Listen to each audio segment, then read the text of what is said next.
మోడీ గారు అంటే ఒక దేశానికి ప్రధానమంత్రి అంటే అన్నాడు, కళ్ళకి నీళ్ళు వచ్చినాయి అన్నాడు. దానికి తప్పేలా? దాని గురించి ఎంతమంది కౌంటర్లు పవన్ కళ్యాణ్ గారికి ఇస్తాండ్రు అంటే అలా పిల్లలు చనిపోయినా ఏం కాదా, పేపరు లీక్ అయినా ఏం కాదా అని అంటారు. ఆ పేపర్ లీక్ అయింది, ఎవరిదైందో ఎక్కడైందో మోడీ గారికి అన్నీ తెలుసు. అలా మనోళ్ళు ఒక 10-20 మంది ఉంటే కనువల్లంతా దొంగలు కదా, అవునా కాదా? ప్రజలకు ఇప్పుడు ఒక్కొక్కటి తెలిసిపోయింది. ఆడకూతుర్లు కూడా చాలా బాధపడుతున్నారు మోడీ గారు అన్నందుకు. ఒక ప్రధానమంత్రిని పట్టుకొని చిన్న పిల్లలు హోలగాడు గంజాయి తాగేటోళ్ళు ఎవరెవరో రోడ్ల మీద తిరిగేటోళ్ళని తీసుకొచ్చి రాగుల గాంధీ అక్కడ పెట్టి వాళ్ళతో అట్లా చేపట్టడం అది కరెక్ట్ కాదు కదా. ఎందుకంటే రాగుల గాంధీ ఎక్కడ నేను ప్రధానమంత్రి కావాలని ఎన్నో ఎత్తులు వేస్తుండు.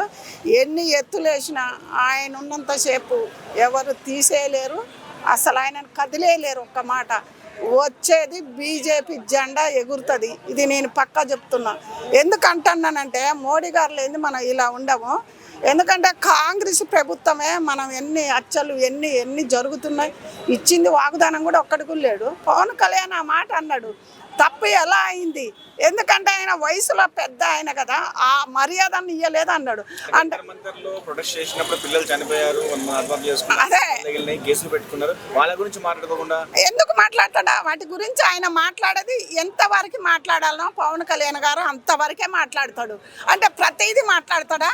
అంటే ఆయన ఒక డిప్యూటీ సీఎం మోడీ గారు వాళ్ళు కొంచెం ఎక్కువ అనుబంధంతో ఉంటారు.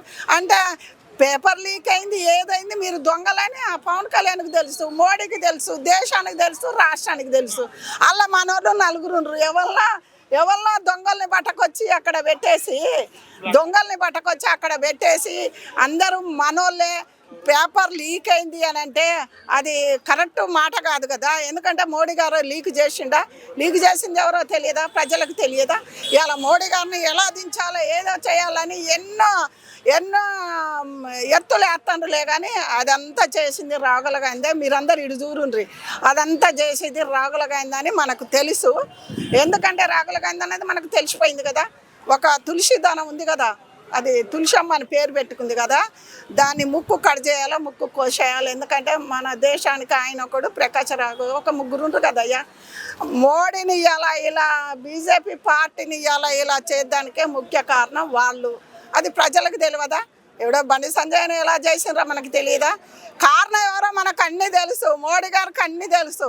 అంటే ఒక వీడియోలో అలా ఫ్రెండ్స్ అని పెట్టినందుకు కూడా చాలామంది ఇదవుతారు. ఒక ప్రధానమంత్రి అంటే ఒక ఫ్రెండ్ లాగా ప్రజలను అనుకోవచ్చు. ఆయన ఏజ్ వాళ్ళు కూడా ఉంటారు, చిన్న పెద్ద ఉంటారు. ఆయన పెట్టిండ్రు ఆ పిల్లల్ని కూడా జైలుకు పట్టకపోద్దని పెద్ద మనసు తీసుకొని ఎట్లా అన్నాడు? అదొక్కటన్నా ప్రజలు ఆలోచించాలి కదా. ఏది మోడీ గారి మీద పవన్ కళ్యాణ్ మీద అనడు, అది కరెక్ట్ కాదుగా. పవన్ కళ్యాణ్ పేపర్ లీక్ చేయమని పవన్ కళ్యాణ్ గారు ఏం చెప్పలేదు కదా. పవన్ కళ్యాణ్ కూడా చెప్పలేదు కదా.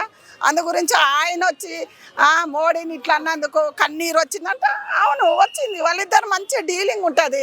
ఆయన ఎందుకంటే వయసులో పెద్ద ఆయనని చిన్న అవలాగాలు గంజాయి తాగట్టి రోడ్ల మీద తిరిగిన వాళ్ళు అంత పెద్ద ప్రధానమంత్రిని అన్నాడని ఎవరైనా మేలంట ఫీల్ కాలేదా?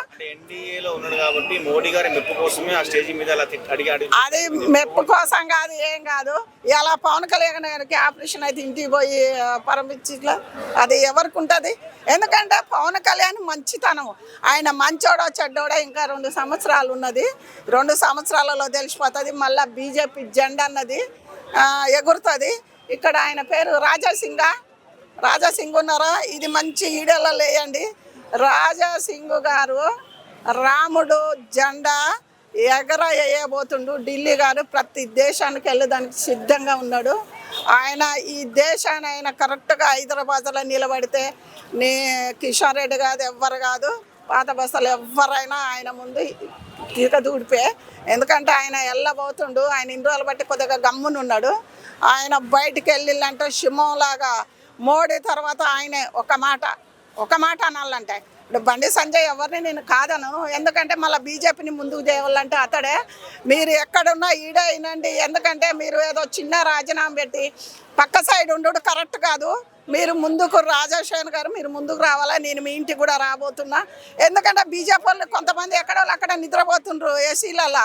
ఆ నిద్రపోకుండా ఆ నిద్రపోయేది మేల్కని వాళ్ళని లేపండి కొంచెం. ఎందుకంటే బీజేపీ మన మోడీ గారిని ప్రతి ఒక్కళ్ళు ఏది చిన్న చిన్న బచ్చగాళ్ళు కూడా ఆయనని ప్రతి ఒక్కళ్ళు మాటలు అంటే మనకు ఎంతో బాధగా ఉంది. పవన్ కళ్యాణ్ ఈ విషయంలో ట్రోల్ చేసిన వాళ్ళకి ఏం చెప్తారు? పవన్ కళ్యాణ్కి ట్రోల్ చేసిన వాళ్ళకు సిగ్గు లజ్జ అతమనం అస్సలు లేదు. నేను బూతులు తిట్టాను, చాలా మంది బూతులు తిడితే వచ్చేదే ఉంది. ఆయన మాట ఒక్క మాట అన్నా చాలు. పవన్ కళ్యాణ్ ఎవరైనా ట్రోల్ చేసేటోళ్ళకు నిజంగా అన్నం తిని నిజంగా నిద్రపోయేటోళ్ళు అయితే, ఒక అమ్మ అబ్బకు పుట్టిన వాళ్ళు అయితే ఆయన అలాంటి మాటలు అనకూడదు. ఎందుకంటే ఆయన పని ఏందో ఆయనదేందో, ఆయన శాఖలు ఇచ్చిండు అవి చేసుకొని బతుకుతాడు. ట్రోల్ చేసుడు మీది ఎక్కడిది? ఎందుకంటే ఎవరు ట్రోల్ చేపిస్తారో మనకు తెలుసు, సోషల్ మీడియాలకు తెలియదా? నేను కూర్చున్నాము తెలుసు, ప్రతి ఒక్కళ్ళకి తెలుసు. అలా దొంగ దెబ్బ తీసిన వాళ్ళు ఎప్పుడు రాజకీయంగా ఎదగరని నేను మాట్లాడుతున్నా. ఎదగరు, ఎందుకంటే డీసెంట్గా చేయాలి. ఇప్పుడు మోడీ గారు ఈ బచ్చగాళ్ళు వీళ్ళు అనగానే ఆయన ఓడిపోతారా, దించేస్తాడా? ఆయన మళ్ళీ మనకు ఈ తెలంగాణ గడ్డ మీద బీజేపీ జెండా ఎగురుతుందని ప్రతి ఒక్కళ్ళకు తెలుసు, ప్రతి ఒక్కళ్ళు తెలుసుకోవాలి. ఎందుకంటే ఈసారి బీజేపీకి గెలిపించుకొని చూడండి. మోడీ గారిని మీకు ఏం హక్కులు కావాలా, ఏం కావాలా? ఎందుకంటే ఒకళ్ళు చాలామంది అనుకోవచ్చు, ఎందుకంటే పేపర్ లీక్ అయితే ఆయన ఏం చేసిండని క్వశ్చన్స్ కూడా ఉన్నాయి. పేపర్ లీక్ ఎవరు చేశారో ప్రజలకు తెలుసు. దొంగ దెబ్బ తీసిండ్రు, ఇది కావాలని చేసింది. ఒక ఉద్యోగాలు కావాలంటే ఆయన దగ్గరికి కూడా పోయి కొట్లాడి మీరు తీసుకోండి. ఆయనతోటి కొట్లాడే హక్కు మీకుంది, ఓటేసే ప్రతి బిడ్డకు హక్కు ఉంది. మేము ఏంది ఇట్లా చెప్పింది అనుకోవద్దు. మోడీ గారిని ఎవరన్నా, పవన్ కళ్యాణ్ గారి గురించి ఇంకో మాట చెప్తాను, ఆయన ట్రోల్ చేసిన ప్రతి ఒక్కరికి చెప్తాను, ఇంకోసారి అలాంటివి చెయ్యకు. అలాంటివి చేస్తే పవన్ కళ్యాణ్ అభిమానులే కానీ ఆ పార్టీ వాళ్ళే కానీ బుద్ధి చెప్తారు. అదే నేను మాట్లాడుతున్నా.